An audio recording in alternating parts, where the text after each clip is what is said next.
I read The Hiding Place by Corey Timbal. It's a Christian family living in Harlem in the Netherlands, and they decide to start hiding Jews who are being persecuted by the Nazis. And so they build this secret room at the top of their home, and they end up saving hundreds of lives. But then their neighbors turn them in, and they get caught, and everyone in the family dies except Corey, who ends up writing the book. And there's a beautiful family that are worthy of being heroes to all of us.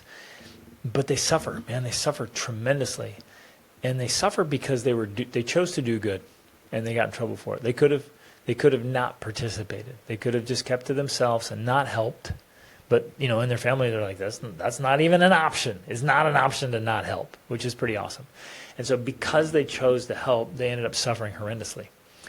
And as I read their story, I realized, wow, man, if I thought I had problems, my problems are nothing.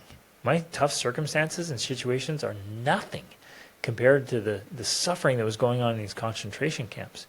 And right there, I was able to create a mental juxtaposition, right? This contrast that became so helpful for me to change my own paradigm, my own perspective of my own challenges, and to put them in perspective, and to realize that most of my problems, even they felt big, they were mostly Mickey Mouse problems. They were pretty insignificant, and it gave me the attitude and the power and perspective to start creating changes. So I stopped complaining, I stopped whining, I stopped throwing the pity parties, and I started looking for things that I could do. I started looking for solutions to my problems instead of just wallowing in my problems.